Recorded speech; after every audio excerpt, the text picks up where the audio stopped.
अब आपको दिखाते हैं हिंदुस्तान के जवानों का दमखम। त्रिशूल युद्धाभ्यास के जरिए सेना के तीनों अंगों ने न केवल दुश्मनों को कड़ा संदेश दिया है, बल्कि सेना ने अपनी क्षमताओं को परखा है। जवानों ने तोप, बंदूक और जहाजों के साथ साइबर वॉर की भी तैयारी कर ली है।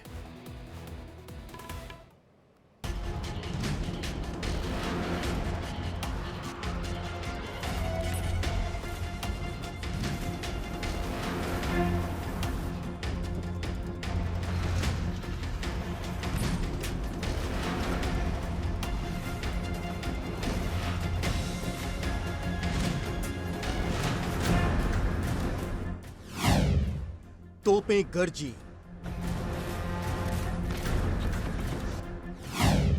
प्लेन ने गिराए बम,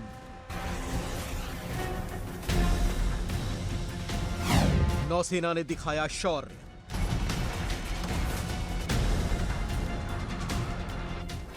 ये कोई जंग नहीं है, लेकिन तैयारियां जंग से कम भी नहीं है। कहते हैं, शांति समय में जितना पसीना बहाओगे, जंग में उतना ही खून कम बहेगा। भारतीय सेना इसी सिद्धांत पर काम करती है। जंग में दुश्मनों को नाको चने चबवाना और शांति काल में जंग के लिए तैयारी करना।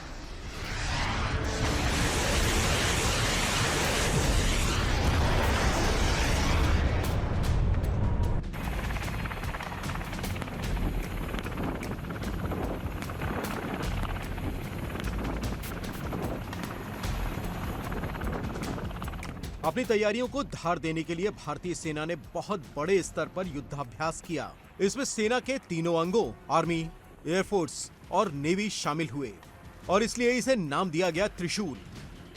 30 अक्टूबर से 10 नवंबर तक चले इस युद्धाभ्यास में जंग के दौरान सेना के तीनों अंगों के बीच तालमेल और हथियारों की क्षमता को परखा गया।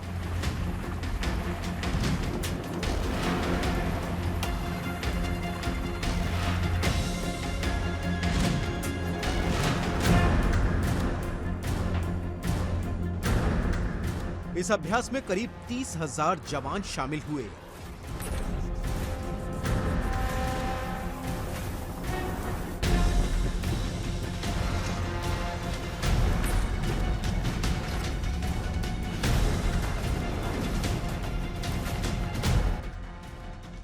एयरफोर्स के जांबाज पायलटों ने राफेल और सुखोई जैसे विमानों से शानदार प्रदर्शन किया। उन्होंने दिखा दिया कि हिंद के बहादुर अपने किसी भी दुश्मन के हमले का मुंहतोड़ जवाब देने के लिए हर पल तैयार हैं।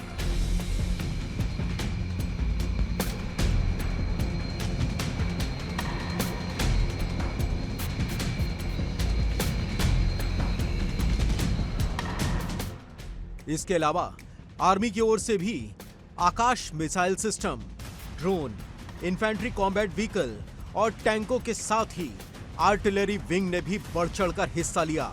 नौसेना की ओर से भी जंगी जहाजों ने अपना दम दिखाया।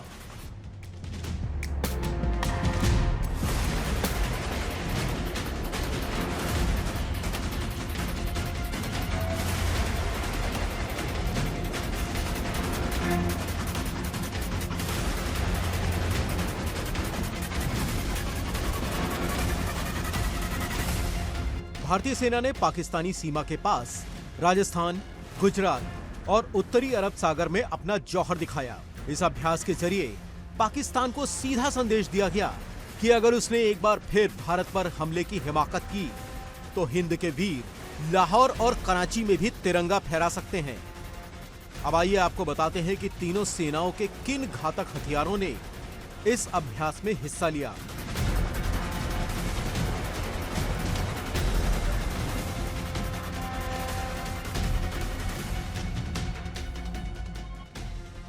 थल सेना के T-90 भीष्म टैंक और अर्जुन टैंकों ने अभ्यास के दौरान शानदार प्रदर्शन किया। भीष्म टैंक 125 मिलीमीटर की गन, थर्मल इमेजिंग और सुरक्षा के लिए रिएक्टिव आर्मर से लैस होता है। ये अलग अलग तरह के गोले और मिसाइल भी दाग सकता है। इस पर एक एंटी एयरक्राफ्ट गन भी लगी होती है, यानी जरूरत पड़ने पर यह दुश्मन के विमानों को भी मार गिरा सकता है। इसकी रफ्तार करीब 60 किलोमीटर प्रति घंटा होती है और ऑपरेशनल रेंज लगभग 550 किलोमीटर है।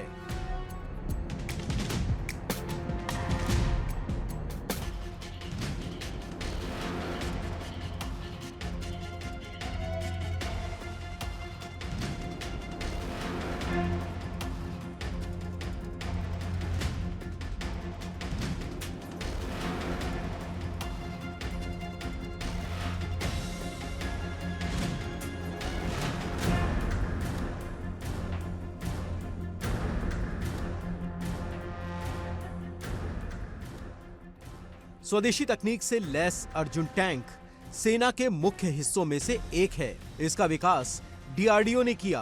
Arjun tank 120 millimetre smooth bore gun और उन्नत सुरक्षा प्रणाली से लैस है। इसे रेगिस्तानी और पहाड़ी इलाकों में जंग के लिए डिजाइन किया गया है।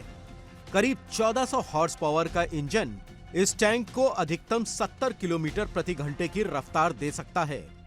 इसका मजबूत कवच इसे मिसाइलों और दूसरे हमलों से बचाता है। इसमें रासायनिक हमलों से बचने के लिए सेंसर भी लगे होते हैं। ये 1 मिनट में 6 से 8 राउंड फायर कर सकता है।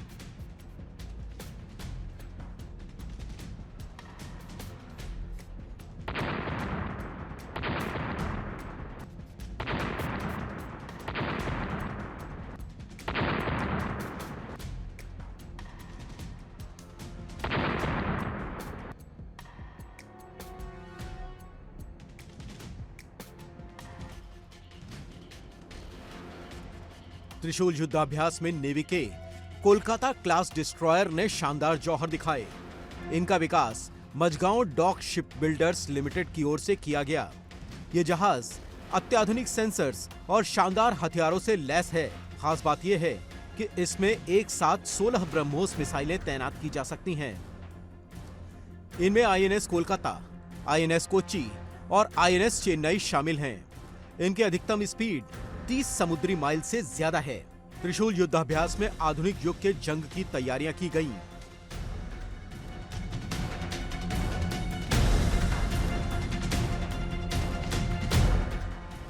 सेना के तीनों अंगों ने अपनी ड्रोन क्षमता का भी प्रदर्शन किया। आर्मी, नेवी और एयरफोर्स की ओर से अपने अनमैन्ड एरियल व्हीकल की काबिलियत को परखा गया। इसके जरिए जवानों ने निगरानी के साथ ही हथियार पहुंचाने की क्षमता भी देखी।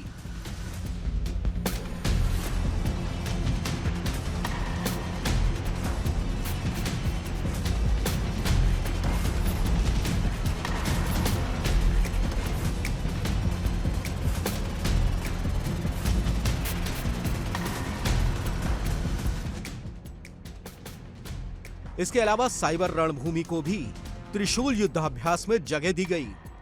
माना जा रहा है कि अगली जंग साइबर स्पेस में लड़ी जा सकती है, लिहाजा सेना के तीनों अंगों को इसके लिए भी तैयार रहना चाहिए। तीनों अंगों ने डिजिटल वॉरफेयर के लिए भी प्रैक्टिस की। इस अभ्यास में आर्मी, नेवी और एयरफोर्स के साथ ही कोस्ट गार्ड और बीएसएफ के जवानों ने भी हिस्सा लिया। इनके शामिल होने का मकसद जंग के दौरान सेना और बॉर्डर गार्ड्स के बीच तालमेल को बेहतर बनाना था।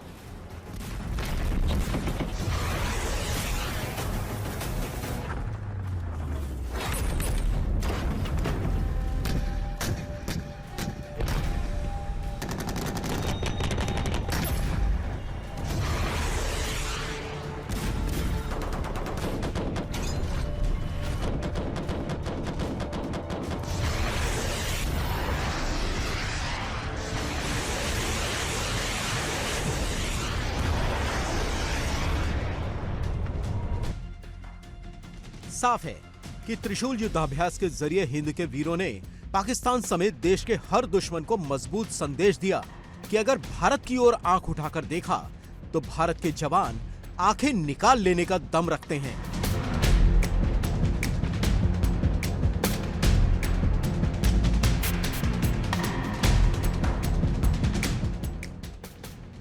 Bureau report, India daily.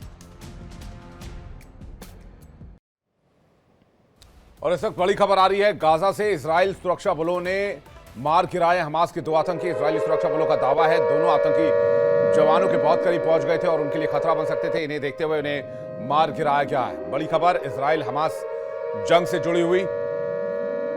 Israeli कार्रवाई में गाजा में 2 आतंकी मारे गए हैं। दोनों आतंकियों को न्यूट्रलाइज कर दिया गया है, ढेर कर दिया गया है।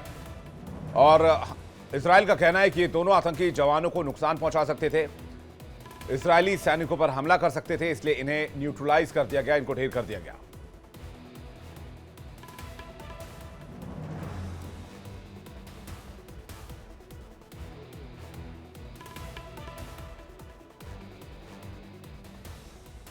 एक और बड़ी खबर आ रही है गाजा में इजरायली सेना का एक्शन। इजरायली सेना ने तबाह किए सुरंगें। आईडीएफ की 4 सुरंगें पूरी तरीके से तबाह कर दी हैं और वहां पर उन सुरंगों में सीमेंट भी डाल दिया गया है, यानी कि उन सुरंगों को पूरी तरीके से ब्लॉक कर दिया गया है जिससे कि आतंकी वहां से निकल ना पाए। गाजा में जंग की आग एक बार फिर भड़कने वाली है। हमास के सरेंडर से इनकार करने के बाद इजराइल ने एक्शन शुरू कर दिया है और एक्शन की दो तस्वीरें आपको हम दिखा रहे हैं। दोनों तस्वीर में आप देख सकते हैं, एक तरफ जहां पर हमास के 2 आतंकियों को मार गिराया गया है, वहीं दूसरी तरफ जो टनल्स बनाए गए हैं जमीन के अंदर, उन टनल्स को भी लगातार ब्लॉक करने का काम किया जा रहा है इजराइल की तरफ से। तो एक तरफ जहां पर टनल ब्लॉक किया जा रहा है तो वहीं दूसरी तरफ हमास के आतंकियों को भी न्यूट्रलाइज किया जा रहा है, यानी कि हमास के सरेंडर से इनकार करने के बाद इजराइल ने एक्शन शुरू कर दिया और 2 आतंकियों को मार गिराने का दावा किया। आईडीएफ के जवान गाजा में हमास बंधकों की तलाश कर रहे हैं और चुन चुनकर इन आतंकियों का खात्मा कर रहे हैं।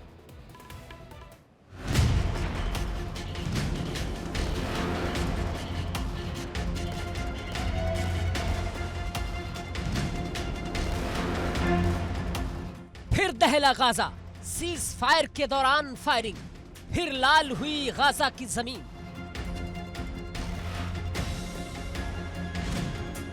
जी हां, करीब 3 साल से जंग की आग में झुलस रहा गाजा लंबे अरसे के बाद इजराइल और हमास के बीच सीज फायर की कोशिशें रंग लाती तो दिखी, लेकिन ये ज्यादा समय नहीं चल पाई।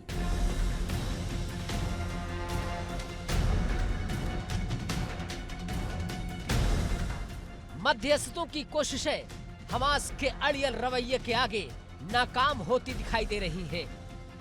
पहले हमास ने हथियार डालने से इनकार किया, जिसके बाद इजराइल के सुरक्षा बलों ने भी कार्रवाई तेज कर दी। आईडीएफ ने गाजा के इलाके में 2 आतंकियों को मार गिराया। इजरायली सेना ने दावा किया कि ये आतंकवादी दक्षिण गाजा में आईडीएफ के जवानों के पास पहुंच रहे थे और उनके लिए खतरा बन गए थे, जिस पर जवानों ने तुरंत की कार्रवाई करते हुए उन दोनों को मार गिराया।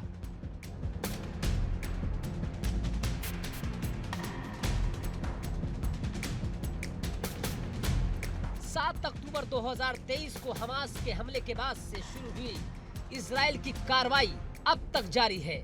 इजरायली सेना और वायुसेना गाजा में कहर बरपा रही है।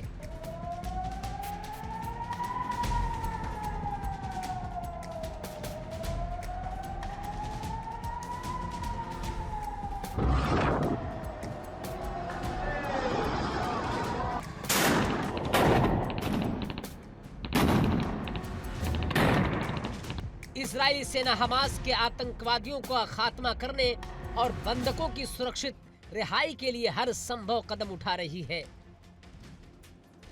इजरायली सेना के टैंक लगातार आग उगल रहे हैं और गोले गाजा की इमारतों को खंडहर में तब्दील करते जा रहे हैं। उधर इजरायली एयरफोर्स भी हमास के ठिकानों को निशाना बनाकर बम गिरा रही है। एयरफोर्स के विमान हमास के आतंकियों के साथ ही गाजा के लोगों के लिए मौत बरसा रहे हैं।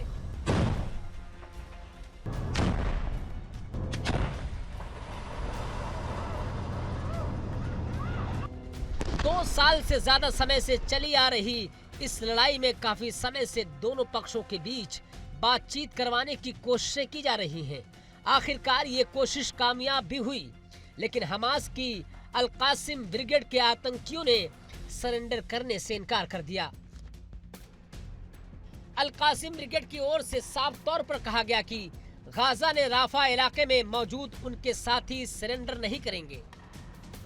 अल कासिम ब्रिगेड ने मध्यस्थों से समाधान निकालने और युद्ध विराम बनाए रखने की अपील की है। हमास ने इजराइल को चेतावनी देते हुए कहा कि उनके खिलाफ कार्रवाई के लिए संघर्ष विराम समेत किसी भी बहाने का इस्तेमाल नहीं किया जाएगा।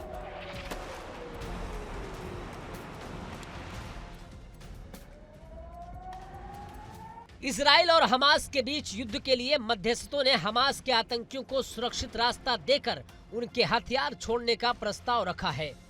मिस्र ने ये योजना बनाई कि राफा में बचे हमास के आतंकी हथियार डाल दें और गाजा में मौजूद सुरंगों की जानकारी दें ताकि उन्हें नष्ट किया जा सके। हालांकि अल कासिम ब्रिगेड ने उनके प्रस्ताव को नकारते हुए कहा कि मध्यस्थ अपनी जिम्मेदारी निभाएं और युद्ध विराम को बनाए रखने का प्रयास करें। अब आइए आपको बताते हैं कि इजराइल और हमास के बीच जंग की शुरुआत कब हुई। दरअसल इजराइल की सेना और हमास के आतंकी लंबे समय से एक दूसरे के खिलाफ हमले करते रहते हैं, लेकिन साल 2023 में 7 अक्टूबर को हमास के आतंकियों ने इजराइल में बेहद खतरनाक हमला किया।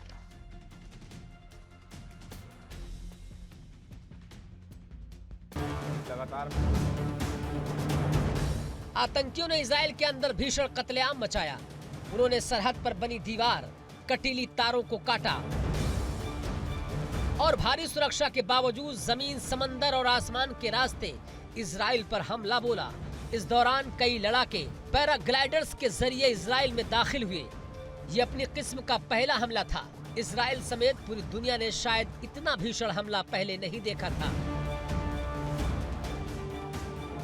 हमास के आतंकियों ने 1000 से ज्यादा लोगों की जान ले ली, जिनमें से अधिकतर आम नागरिक थे।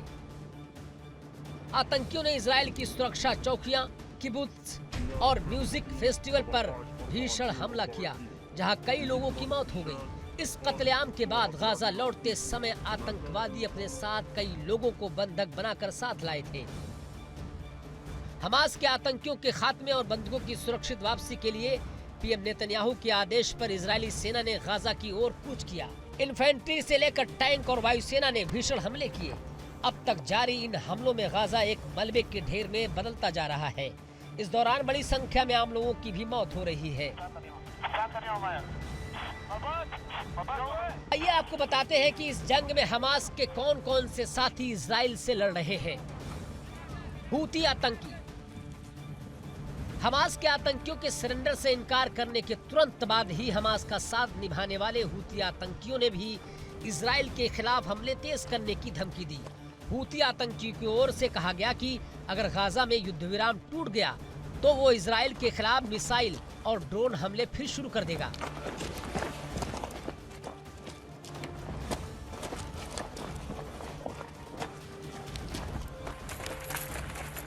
यमन के एक बड़े हिस्से पर कब्जा रखने वाले हूती अक्सर लाल सागर से गुजरने वाले जहाजों को निशाना बनाते हैं।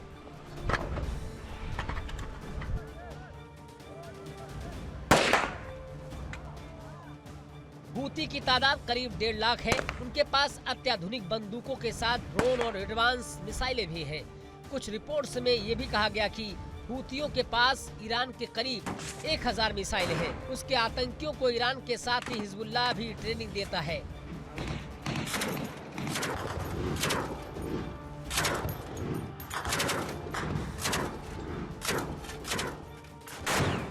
हिजबुल्लाह हूती आतंकियों के साथ ही हिजबुल्लाह भी हमास का साथ निभा रहा है।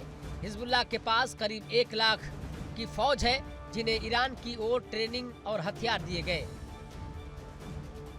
अनुमान है कि हिजबुल्लाह के पास अब तक ईरान की दी गई 11,500 मिसाइलें हैं, जिन्हें दक्षिण लेबनान में तैनात किया जा चुका है। इसके अलावा करीब 3000 आतंकियों को ईरान में ट्रेनिंग दी जा चुकी है। इन लोगों को गुरिल्ला युद्ध की नीति के साथ ही रॉकेट और मिसाइल चलाने की ट्रेनिंग भी दी गई। इन लोगों को ड्रोन चलाने के साथ ही नेवल और दूसरी मिलिट्री ऑपरेशंस में भी महारत हासिल है। फिलहाल गाजा में एक बार फिर जंग की आग सुलगने की आशंका बढ़ने लगी है। सवाल ये है कि इजराइल और हमास के इस युद्ध में आम लोग कब तक पिसते रहेंगे। Bureau report, India daily.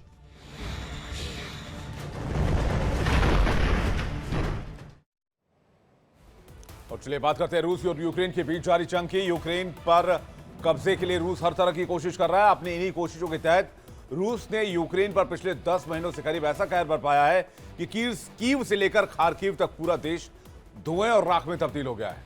रूस की सेना यूक्रेन के सैन्य ठिकानों के साथ ही जरूरी संसाधन और रिहायशी इलाकों को भी निशाना बना रही है और अब लगभग पुतिन इस जंग को जीतने के कगार पर है।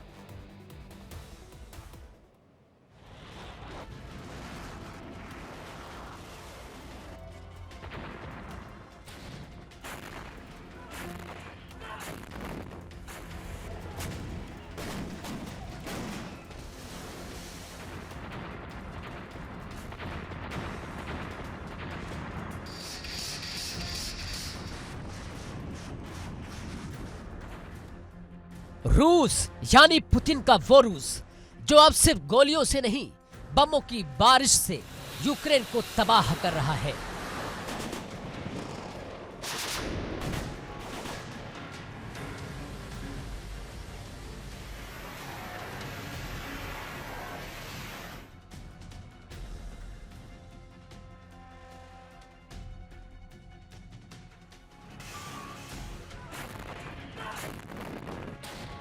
दुनिया का नक्शा कांप रहा है और यूरोप की नींद उड़ चुकी है।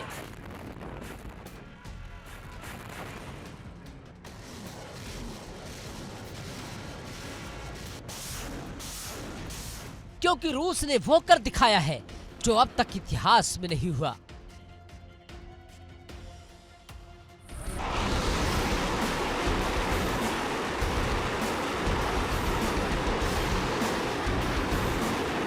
सिर्फ 10 महीने में, हाँ सिर्फ 10 महीने में 40,000 बमों की बमबारी।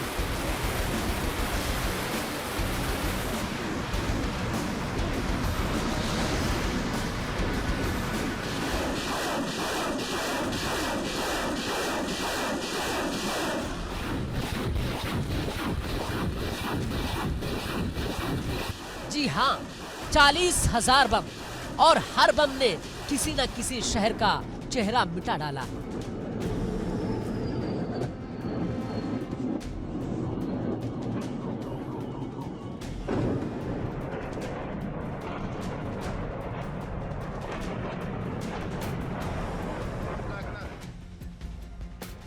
कीव, सुमी, खार्किव, यूक्रेन के ये 3 शहर अब सिर्फ नाम नहीं रहे, बल्कि जले हुए मकानों, टूटे हुए सपनों और राख बन चुके मोहल्लों की तस्वीर बन गए हैं।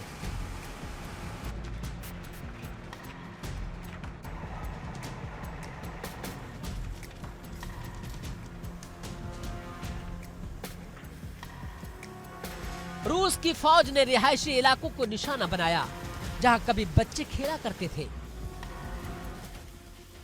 अब बस धुआं उड़ रहा है, हर गली से बारूद की बू आती है, हर दीवार पर डर उकेरा गया है। सवाल ये है कि आखिर पुतिन क्या चाहते हैं?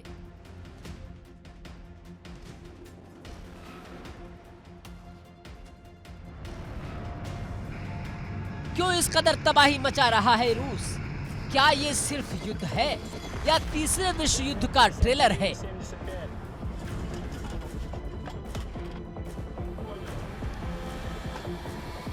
क्योंकि अब हालात वही जा रहे हैं जहां से लौटना किसी भी देश के लिए आसान नहीं।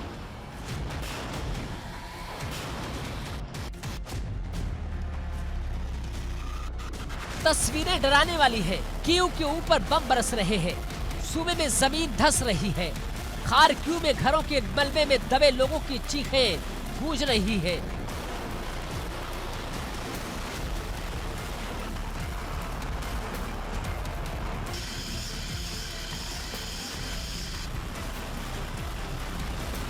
दुनिया ने बम देखे बहुत हैं, पर इतनी तेजी से, इतनी मात्रा में, इतनी बेरहमी से शायद ही कभी किसी देश ने हमला किया हो।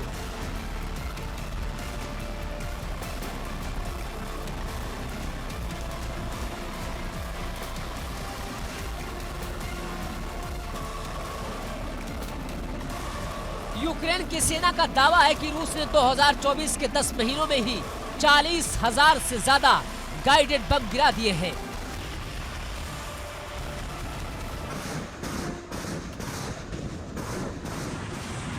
मतलब हर दिन 100 से ज्यादा धमाके, हर दिन सैकड़ों लोगों की जिंदगियां तबाह, और ये आंकड़ा रूस के पिछले सारे रिकॉर्ड तोड़ चुका है।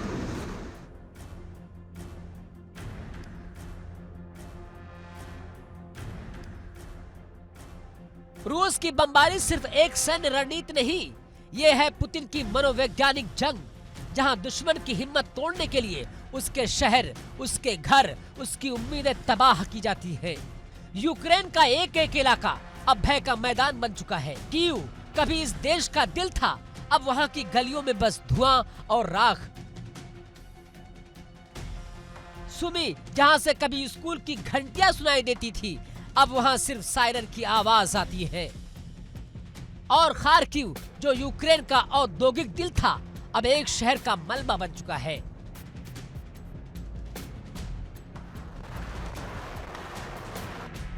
रूस की सेना पुराने बमों को एक नए तकनीक की रूप से इस्तेमाल कर रही है, यानी पुराने सोवियत बम जिन्हें मॉडिफाई करके गाइडेड बम बनाया गया है।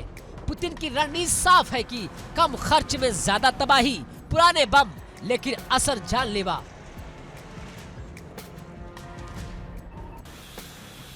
हर धमाके में सिर्फ आग नहीं बल्कि पुतिन का संदेश छिपा है।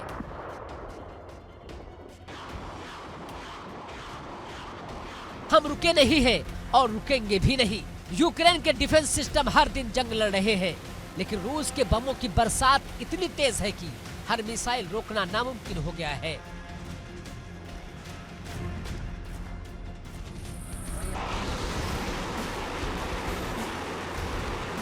यूक्रेन की सेना थके नहीं है, मगर थक चुकी है सीमाएं, क्योंकि रूस अब आसमान से मौत बरसा रहा है।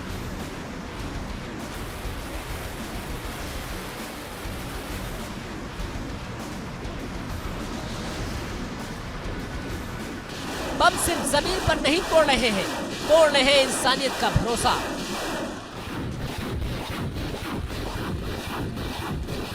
मानवाधिकारों की नींव और उस दुनिया का चेहरा जो शांति की बातें करती है।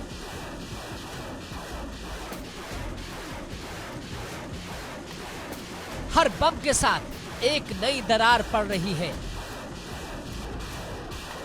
यूरोप की आत्मा में, वैश्विक भरोसे में रूस ने सिर्फ बम नहीं गिराए हैं, बल्कि हाल ही में अपनी परमाणु शक्ति का प्रदर्शन भी किया है।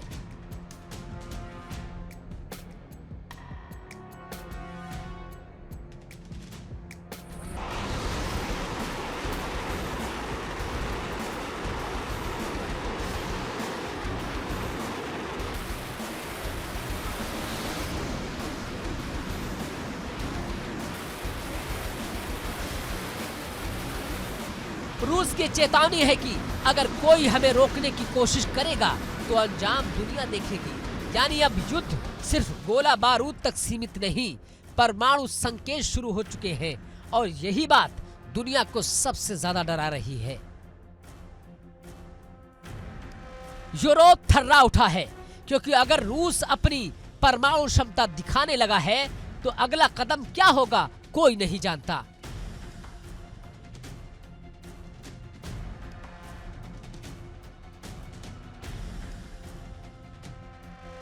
अमेरिका, नेटो और यूरोपीय देश हर पल मॉनिटरिंग कर रहे हैं, लेकिन सवाल यह है कि क्या रूस को रोका जा सकता है?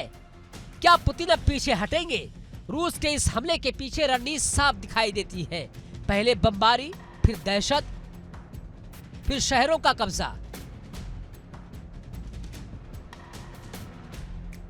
यूक्रेन के ज्यादा ऊर्जा संयंत्र तबाह किए जा चुके हैं। बिजली गुल, पानी संकट और सर्दी में ठिठुरते लोग, यही है रूस की सर्द जंग। रूस की हर बमबारी एक संदेश है, हमारी ताकत पर शक मत करो।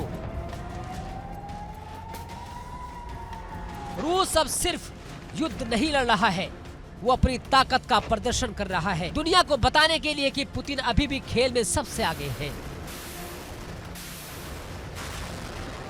यूक्रेन की सरकार कहती है रूस अब सीधी बमबारी से शहर मिटा रहा है।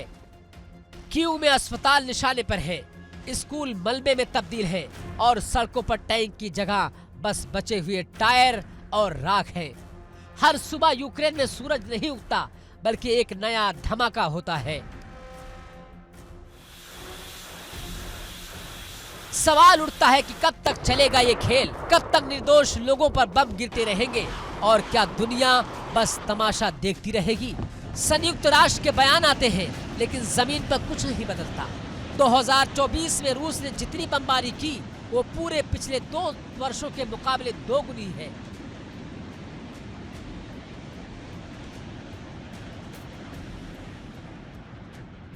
हर बम का वजन सैकड़ों किलो, हर धमाका कई किलोमीटर तक असर छोड़ता है। यूक्रेन का नक्शा अब जख्मी है, हर शहर अब एक घाव बन चुका है। यूक्रेन का दर्द यूरोप की नसों में दौड़ चुका है। हर देश सतर्क है, हर सीमा पर निगरानी बढ़ा दी गई है, लेकिन सवाल वही, क्या कोई रोक पाएगा पुतिन को, या फिर पूरी दुनिया एक बार फिर बारूद के धुएं में घिर जाएगी?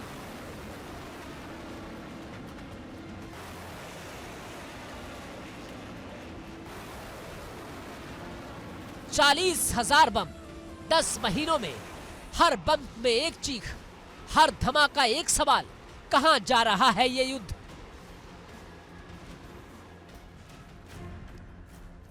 कहां जा रही है इंसानियत? और क्या तीसरे विश्व युद्ध की उल्टी गिनती शुरू हो चुकी है?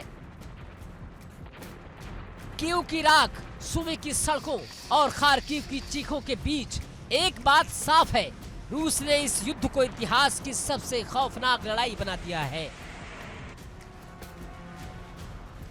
यूक्रेन अब भी डटा है, पर सवाल यह है कब तक, क्योंकि जब हर सुबह का मतलब सिर्फ एक और धमाका हो तो जिंदगी युद्ध की कीमत बन जाती है। फिलहाल पुतिन की बमबारी ने यूक्रेन को तोड़ डाला है, लेकिन दुनिया को झकझोर दिया है। अब सवाल है कि क्या अगला धमाका यूरोप में होगा या फिर शांति का सन्नाटा होगा?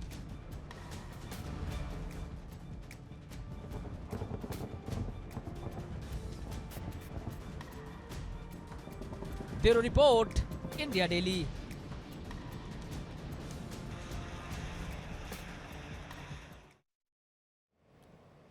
चलिए बात करते हैं ताइवान और चीन के बीच छाए जंग के बादलों की। चीन ने समंदर से लेकर आसमान तक तैयारी कर ली है, तो वहीं ताइवान भी जवाब देने को तैयार है। दोनों देशों की फौजें केवल आदेश का इंतजार कर रही है। चीन समंदर में एयरक्राफ्ट कैरियर तैनात कर चुका है, तो वहीं उसके फाइटर जेट्स लगातार उड़ान भर रहे हैं। एक रिपोर्ट देखिए।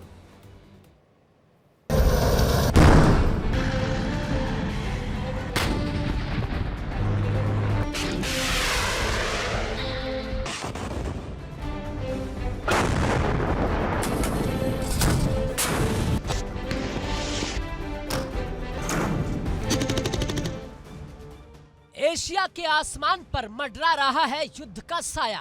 दुनिया की नजरें अब एक बार फिर ताइवान पर टिक गई हैं, जहां चीन और ताइवान के बीच तनातनी अब युद्ध के दरवाजे तक पहुंच चुकी है।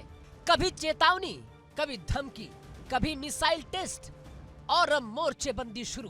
ताइवान ने हथियार उठा लिए हैं, चीन ने लड़ाकू विमान उड़ा दिए हैं और माहौल ऐसा बन चुका है कि बस एक चिंगारी बाकी है, क्योंकि दोनों तरफ की सेनाएं अब एक्शन मोड में हैं, यानी जंग कभी भी छिड़ सकती है।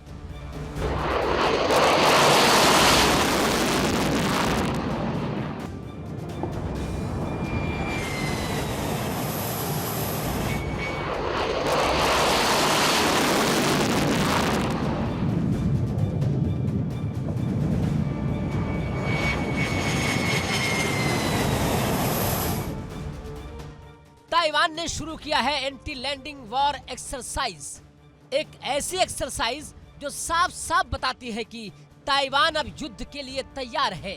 समंदर किनारे मिसाइल डिफेंस सिस्टम तैनात है, F-16 फाइटर जेट्स हवा में गरज रहे हैं और सैनिकों ने समुद्री हमले की प्रैक्टिस शुरू कर दी है। ताइवान के रक्षा मंत्री का बयान, अगर चीन ने सीमा लांघी तो जवाब गोलियों से देंगे।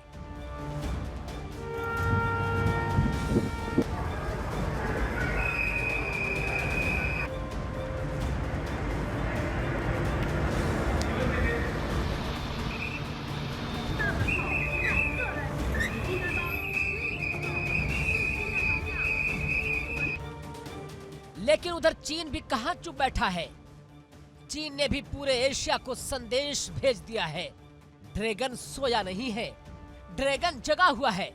चीन ने ताइवान के चारों ओर फिर से अपनी वायुसेना सक्रिय कर दी है। 12 चीनी लड़ाकू विमान ताइवान के एयर डिफेंस जोन में घुस गए। रडार पर रेड अलर्ट बजा। ताइवान की सेना ने भी जवाब में अपने जेट हवा में उड़ा दिए।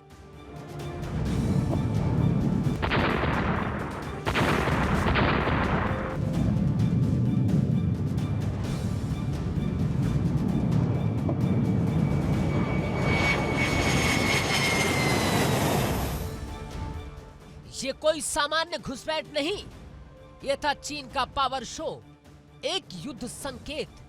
दुनिया जानती है, जब चीन अपने जेट भेजता है तो सिर्फ निगरानी नहीं करता, बल्कि एक संदेश छोड़ देता है, हम तैयार हैं। दरअसल तनाव की जड़ है अमेरिका की धमकी। अमेरिका ने साफ कहा कि अगर चीन ने ताइवान पर हमला किया तो हम ताइवान के साथ खड़े होंगे। बस यही बयान ड्रैगन को भड़काने के लिए काफी था।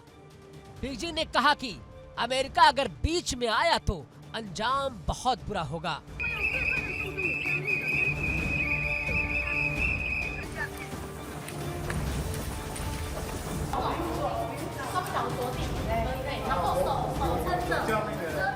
और अब मामला सिर्फ शब्दों का नहीं रहा, अब हथियार बोल रहे हैं।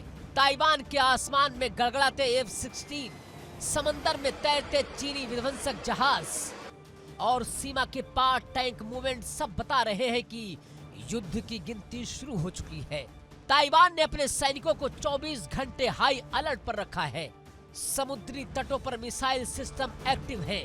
रडार स्टेशन पूरी ताकत से मॉनिटरिंग कर रहे हैं और चीन की ओर से लाइव फायर ड्रिल शुरू हो चुकी है। बीजिंग के निर्देश है, अगर कोई दुश्मन जहाज नजदीक आए तो उसे चेतावनी के बिना डुबो दिया जाएगा।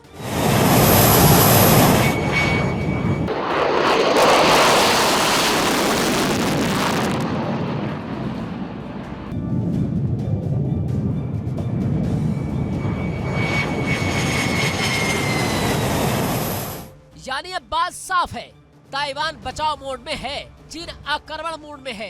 दोनों तरफ तैयारियां पूरी है, बस ट्रिगर दबाने की देरी है।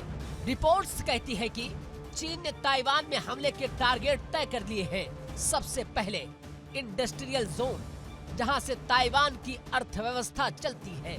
इसके बाद पावर प्लांट और फिर कम्युनिकेशन नेटवर्क। यानी युद्ध का मकसद होगा ताइवान को झुकाना, बिना पूरी तबाही के भी झटका देना। चीन के युद्ध विशेषज्ञ का मानना है कि अगर ताइवान को घुटनों पर लाना है तो पहले उसकी टेक इंडस्ट्री तोड़ो, क्योंकि ताइवान दुनिया की चिप फैक्ट्री है, जहां से अमेरिका, यूरोप और भारत तक के टेक डिवाइस चलते हैं। और चीन जानता है, अगर उसने वहां हमला किया तो पूरी दुनिया की सप्लाई चेन रुक जाएगी। यानी चीन एक तीर से दो निशाने साधना चाहता है।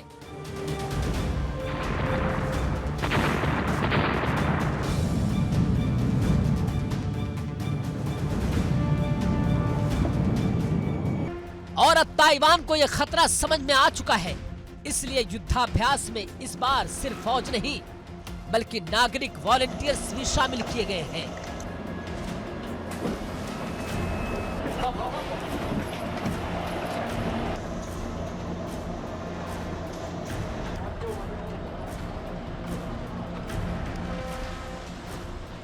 लोगों को सिखाया जा रहा है बम गिरने पर कैसे बचना है, हमले के वक्त कैसे शेल्टर में जाएं और कैसे जवाब दें।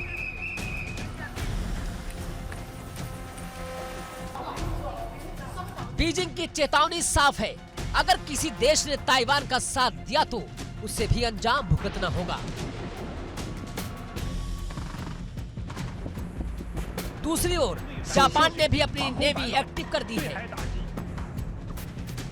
ऑस्ट्रेलिया ने अमेरिकी फौजों को अपने बेस पर बुला लिया है।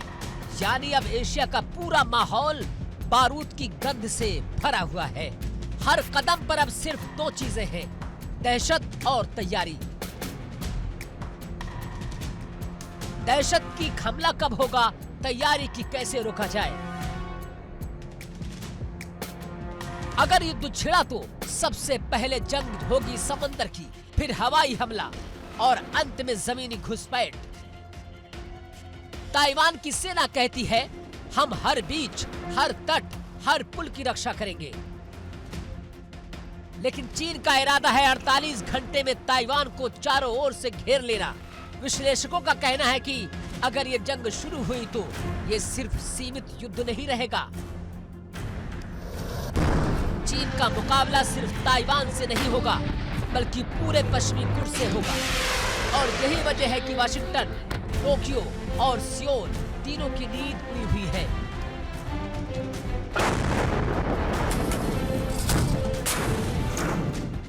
दूसरी तरफ बीजिंग का कहना है कि ताइवान चीन का हिस्सा है और उसे वापस लेना हमारा अधिकार है। इस बयान ने आग में घी डालने का काम किया, क्योंकि अब राष्ट्रीय सम्मान का मामला बन चुका है। जहां चीन पीछे हटेगा तो उसकी छवि डगमगाएगी।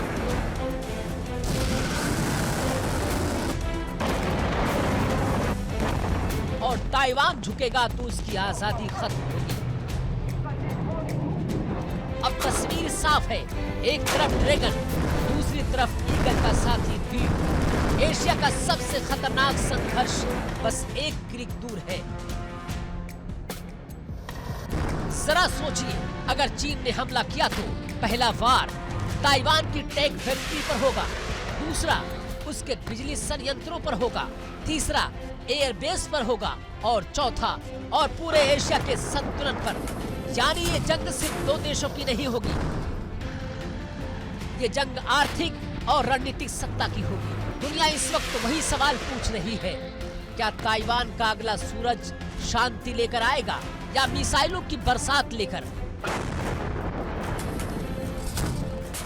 ताइवान की रेत पर सैनिक तैयार है, समंदर में युद्धपोत सजे हैं, आसमान में जेट्स गरज रहे हैं और धरती पर खामोशी जिसे कोई भी धमाका तोड़ सकता है।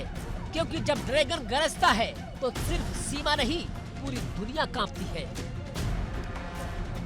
अब बस एक गलती, एक मिसाइल और एशिया बदल जाएगा।